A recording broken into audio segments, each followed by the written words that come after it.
Bien,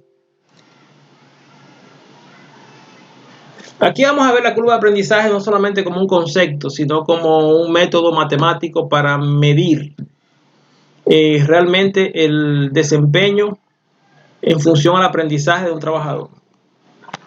Hay varias formas de representar esta curva de aprendizaje. Está dependiendo de lo que tú pongas en el eje de las X o el eje de las Y. Vemos aquí, por ejemplo, en función al tiempo promedio de ciclo, es decir, tiempo por unidad producida y el costo. Y aquí en función al porcentaje de aprendizaje y el costo.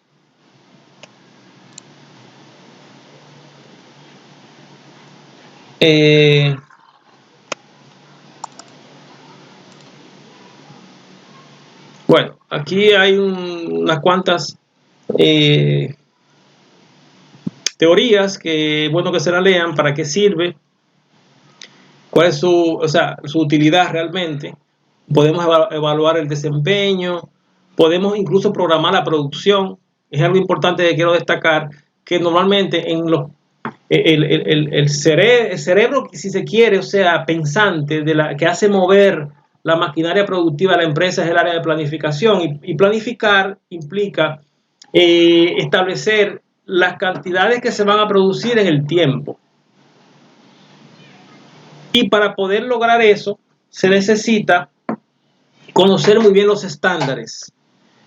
Es otra de las grandes aplicaciones que le dio Taylor al tiempo estándar, es hacer una real planificación de la parte de operaciones y producción.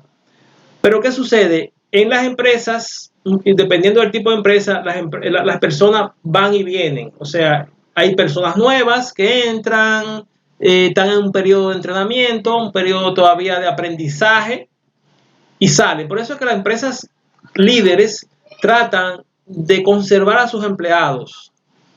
¿Cómo? Mantenerlo, no subiéndole los salarios mensuales o anual necesariamente, sino haciéndolo sentir bien, siendo justos, dándoles real participación a los trabajadores, de manera que se sientan, digamos, fieles a la empresa, porque a la empresa le cuesta mucho dinero entrenar a un empleado, no porque le va a pagar a un entrenador, sino que mientras el empleado está aprendiendo, el trabajador no está dando el estándar, está muy por debajo del estándar. Entonces, cuando una empresa sale de trabajadores experimentados y entra nuevos, entra entonces en una gran curva de aprendizaje de un grupo de empleados importante. Y mientras tanto, la empresa está por debajo de sus estándares en ese porcentaje de empleados. Imagínense que un 20% de los empleados sean nuevos. Entonces estén por debajo de la curva de aprendizaje o del estándar. Eso es catastrófico. Por eso las empresas tratan de que sus empleados más experimentados no se le vayan. ¿Cómo? Bueno, hay ya muchas teorías de motivación y demás, y liderazgo.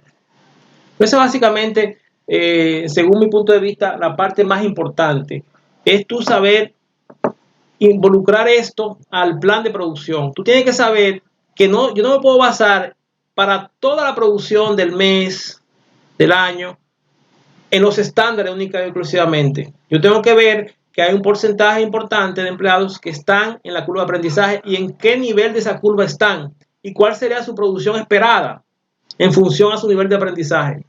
Por lo tanto, de ese grupo de empleados, yo no puedo esperar que ellos van a producir estándar, y yo tengo que tomar en cuenta eso para la planeación de la producción, porque lo que sucede muchas veces es que me quedo corto. O sea, hago una planificación de la producción asumiendo que todos los empleados cumplen el estándar, y no es así. Eso es un error. Entonces, si yo asumo que hay una cantidad de empleados que está en cierto nivel del aprendizaje, y cuál será su producción esperada de ellos que todavía no están en el tope, entonces yo puedo hacer un plan de producción más realista y más apegado a lo que va a pasar en el futuro. Bien. Por ejemplo, aquí vemos dos empleados, solicitante A y solicitante B. Usted lo pone a trabajar un tiempo y hacen sus primeras 10 tareas. Cada uno en el periodo de prueba hace sus primeros 10 informes o proyectos o sus primeros 10 unidades, y ese sería la gráfica o el comportamiento de cada uno de ellos. ¿Cuál usted contrataría? ¿Alguien me dice?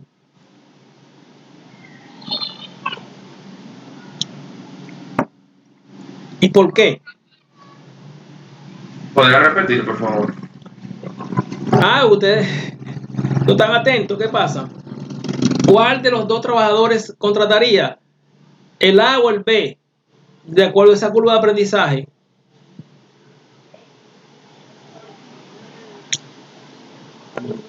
B.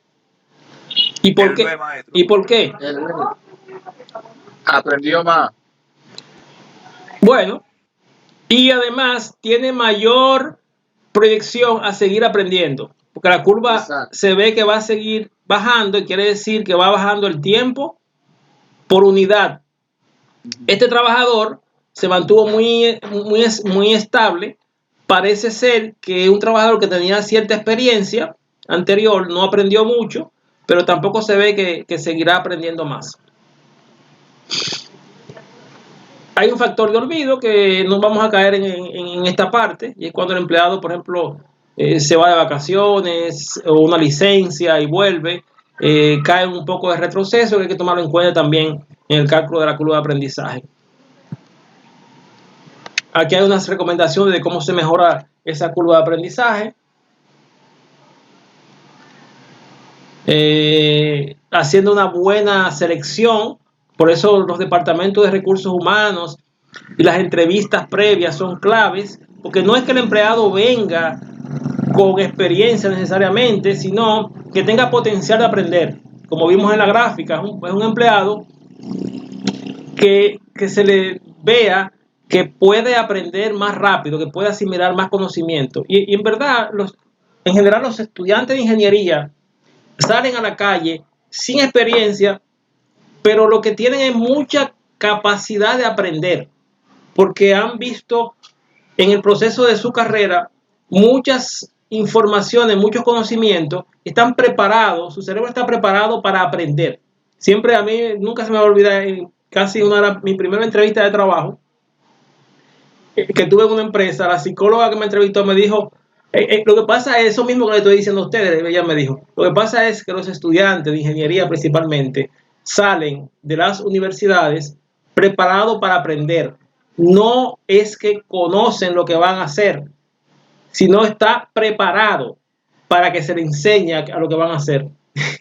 Y eso realmente es así. Después me di cuenta de que cuando tú vas al sitio, tú comprendes las cosas más rápido, tú no sabes lo que se va a hacer, pero tú, en vista de que tú has visto tantas cosas, tú puedes asimilar todo más rápido. Y para los que se quedan de las matemáticas, la física, eso te da un pensamiento, una capacidad de análisis que usted no se imagina, que cuando usted venga a enfrentar una situación de que le va a explicar, de que mira, tú lo que vas a hacer es esto y aquello, ya para ustedes eso es pan comido, como dicen. O sea, por eso es que se están preparando para aprender.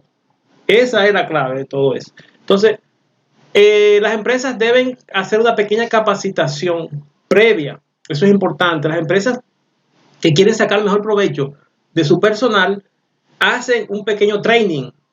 Ese training no solamente sirve para evaluar el desempeño, o sea, medir la curva de aprendizaje durante el training. Por eso, si ustedes le van a dar un training algún día, dé el máximo suyo, porque eso es el indicador de si lo van a dejar o no.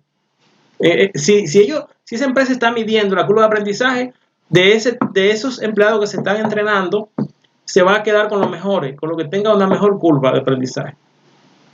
La motivación también mejora, o sea, agiliza el aprendizaje. A veces muchas personas entran muy entusiasmados a trabajar a un sitio, pero cuando entra al sitio y se da cuenta de las cosas que hay en la empresa, pueden pasar dos cosas: o se motiva más y hace las cosas mejor porque le gustó mucho lo que vio, o todo lo contrario, se desmotiva porque dice, ay, no me gusta aquí, yo veo cómo están los otros trabajadores, las condiciones de ellos, la inconformidad de los trabajadores que están aquí, y ya de hecho ya tú entraste desmotivado y tu aprendizaje será más lento. Y totalmente lo contrario, si tú ves los trabajadores motivados, todo el mundo como un espíritu y una atmósfera de trabajo muy agradable, entonces tú te motivas más y das una mejor curva de aprendizaje. Entre otros, ¿verdad?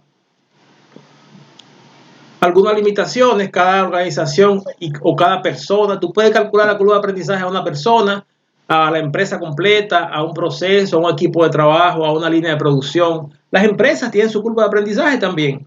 Es normal que cuando una empresa comienza nueva en el mercado, los costos de producción sean mayores, porque así como sus elementos que la componen, o sea, llámese las personas que componen esa empresa, están aprendiendo, todo el conjunto de la empresa está aprendiendo.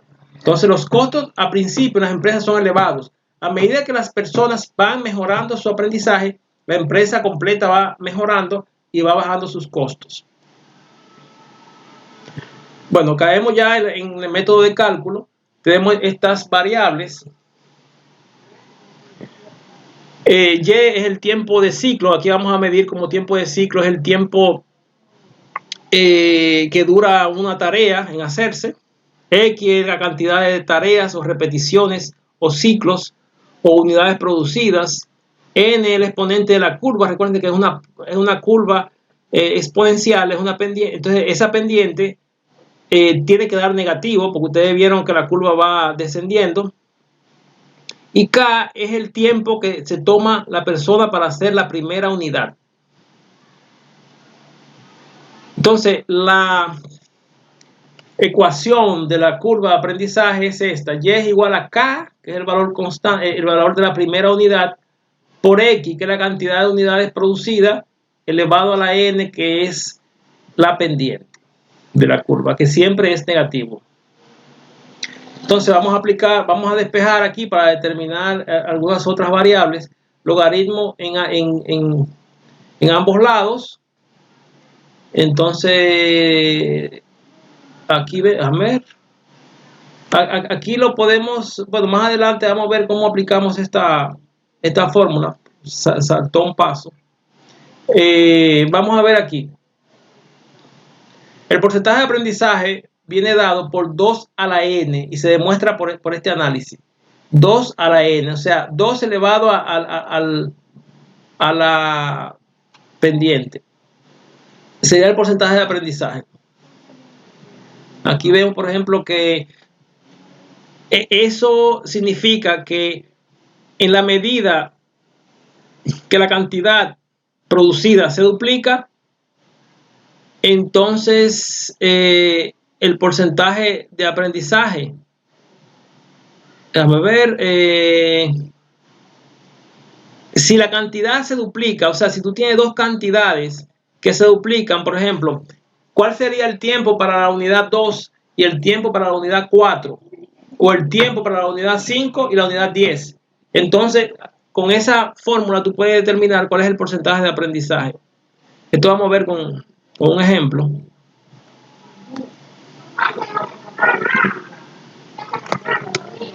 Si despejo aquí, porcentaje de aprendizaje igual a 2 a la n, despejando, sacando logaritmo y despejando, me da que n, o sea, la pendiente es igual a logaritmo base 10 del porcentaje de aprendizaje sobre el logaritmo de 2. También si me dan 2 puntos de la pendiente, o sea, si me dan el tiempo y la cantidad producida de una cantidad, de dos cantidades, de 2 puntos de la curva. Por ejemplo, para producir la cantidad 2, el tiempo fue tanto, y la cantidad 4, el tiempo fue tanto. Con esos 2 puntos de la curva, puedo determinar cuál sería la pendiente. Un momentico.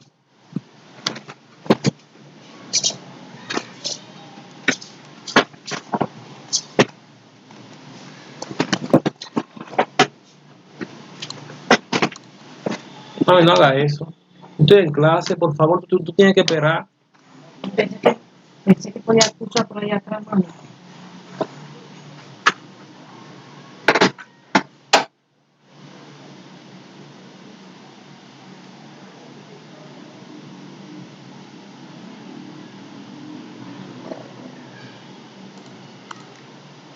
Escúchame que estoy en vivo y ustedes saben que siempre hay algunas interrupciones. Está bien, maestro.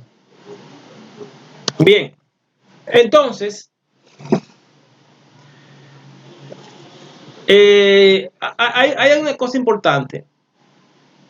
Vamos a ver. Ok, nos quedamos acá. 2 puntos de la pendiente. Yo puedo calcular la pendiente. Entonces, ¿cuál sería un dato importante que se necesita saber? Déjame ver, estamos 5 y 10. Se necesita saber cuál es el tiempo que se requiere para llegar a cierto nivel de aprendizaje. Sería el área bajo la curva. Para eso, para el área bajo la curva, se sabe, se calcula, no vamos aquí a entrar en demostraciones, sino simplemente en ya fórmulas tabuladas. Pero ¿de dónde sale? De sacar, bueno, el área bajo la curva, integrar de un punto x sub 1, vamos a ver, aquí tenemos, bueno, no tengo la gráfica aquí para que se vea esto gráficamente, pero si tú reduces esta integral, te va a quedar en esta, ¿verdad? Lo que son aquí matemáticos, ¿saben? Aquí lo que estamos diciendo es que x sub 1 es igual a 1, porque se supone que estamos hablando de unidades producidas. Y la primera unidad producida empieza por 1. Entonces, deduciendo esto, aquí 1, aquí que me da menos 0.5. Entonces, esta sería, vamos a entender esta fórmula final. Si yo conozco el tiempo para la primera unidad y conozco la cantidad producida para alcanzar ese tiempo, cierto tiempo, yo puedo calcular en qué tiempo total transcurre.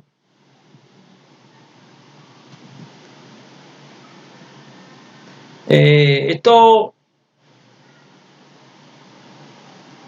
vamos a ver cómo se aplica en algunos ejemplos. Ya creo que ya tenemos que ver un poquito más rápido, pero con el ejemplo ya se aclara todo eso. Esas serán las únicas fórmulas que se utilizan.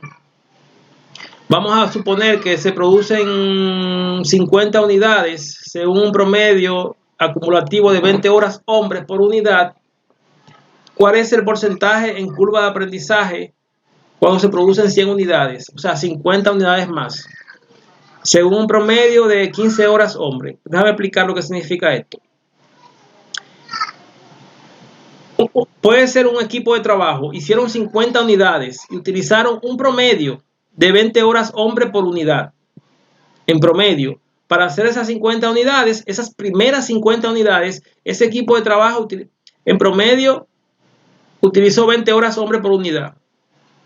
Luego, producen 50 unidades más. Las otras 50 unidades, esas siguientes 50 unidades hacen un promedio de 15 horas hombre por unidad. O sea que mejoraron el tiempo.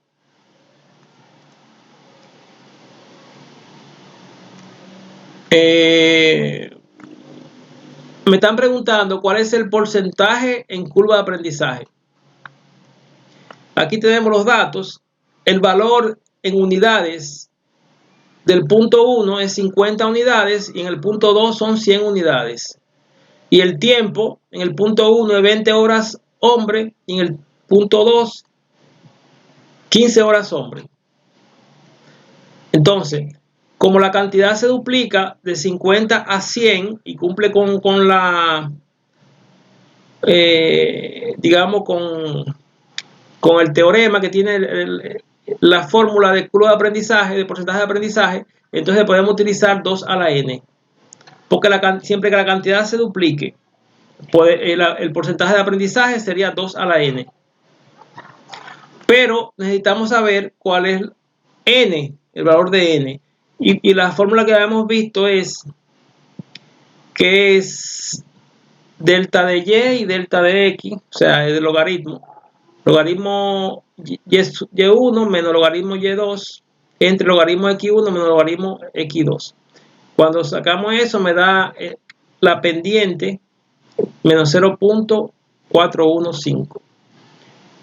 Ya simplemente despejando la fórmula me da 75%. O sea que el aprendizaje que tuvo ese grupo, que primero hizo para hacer las 50 primeras unidades, utilizaron 20 horas, y para hacer las 50 siguientes utilizaron 15 horas, fue un 75% el porcentaje de aprendizaje.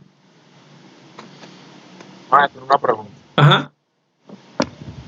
Y si la diferencia o el incremento no es del doble, ¿qué se haría en ese caso? No, tendría que utilizar otra metodología. Para que se pueda aplicar esto, tiene que ser doble, que la cantidad se duplique. Ok. Pero como para hacer un estudio de este tipo, tú lo haces a conveniencia. Tú dices, bueno, y la mayoría de los ejercicios también están así. Voy a coger 2 puntos, pero que la cantidad se duplique. Voy a medirla. Yo puedo medir la primera y la segunda, o la segunda y la cuarta, la tercera y la sexta. O sea, 2 cantidades que se dupliquen. Ok. Entonces, este otro ejemplo dice que un trabajador utilizó 186 y 140 minutos para ensamblar el cuarto y el octavo. Ustedes vieron, cuarto y octavo se duplica. Cuarto y octavo ensamble. El tiempo estándar para ensamblar este producto es de 100 minutos. O sea, fíjense que para el cuarto ensamble, su primer cuarto ensamble, y después para el octavo ensamble, siendo un trabajador nuevo, estaba mejorando. 186 a 140 bajó.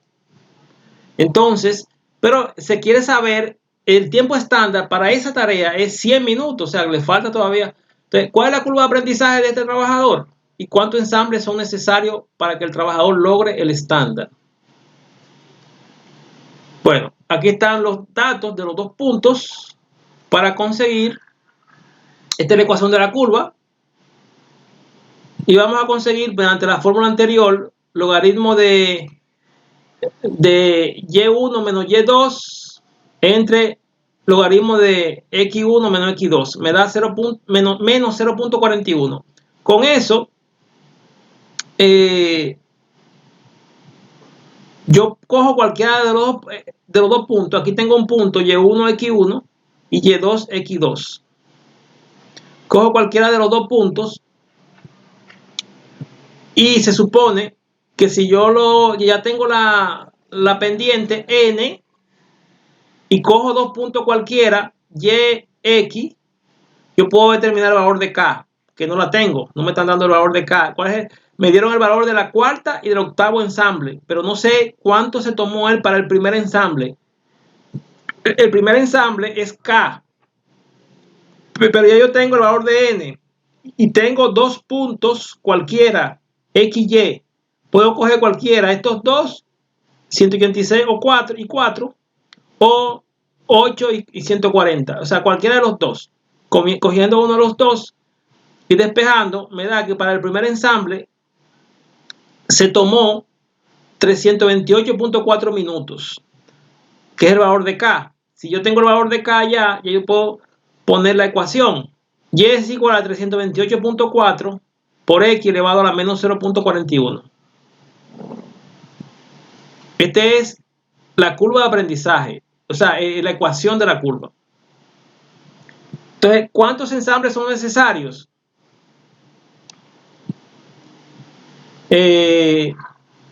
Para alcanzar el estándar de 100 minutos. 100 minutos para Y es igual a 100. Si yo quiero que se alcance 100, nada más tengo que despejar a X. Si despejo a X de ahí, me va a dar en cuánto ensamble él va a lograr bajar ese tiempo a 100 minutos al ritmo que va.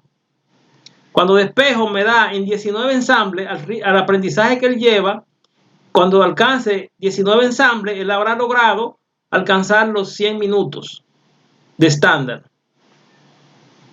Ya con eso, yo digo ahora, la pregunta es, ¿cuánto tiempo implica eso? O sea, del ensamble 1 al 19, ¿cuánto tiempo ha transcurrido? Es el área bajo la curva de esta fórmula. Tengo acá, tengo x sub 2, tengo a n. Cuando despejo todo eso, me dice 2.841 minutos, que equivale a 47.3 horas, habrán transcurrido desde el ensamble 1 al ensamble 19. Y responde esta pregunta. ¿Cuánto tiempo implica esto? Hay otra pregunta respecto a ese mismo ejercicio que dice, un experto sugiere que debe asignarse 40 horas de aprendizaje. ¿Qué tiempo habrá logrado el trabajador del problema 1 en este punto? Bueno, con 40 horas, eso equivale a 2.400 minutos. Y 2.400 minutos es el tiempo total. Ya yo tengo el valor de K. Yo quiero saber cuántas unidades habrá logrado, X sub 2, despejar de ahí X sub 2, me da 15 ensambles. Y tiene sentido porque si a 19 ensambles se logra en 47 horas, lo que me está preguntando en 40 horas de aprendizaje, él habrá hecho 15 ensambles. ¿Qué tiempo habrá logrado? Bueno, nada más despejar de la fórmula de curva de aprendizaje, el valor de X, que es 15, y me da 108.2 minutos. Lo que quiere decir que en las primeras 40 horas de aprendizaje, él habrá logrado un tiempo de 108.2 minutos. Todavía no habrá alcanzado el estándar, según lo que calculamos anteriormente, él alcanza el estándar a las 47 horas y pico. ¿Entiendes? Bueno, ya con ese ejemplo, yo creo que se pueden hacer todos los ejercicios que están ahí planteados. Si hay alguna pregunta ya final, para dejar unos minuticos para que se relajen un poco, se paren a tomar agua y tomen el examencito va a ser de 5:30, oiga bien, de 5:30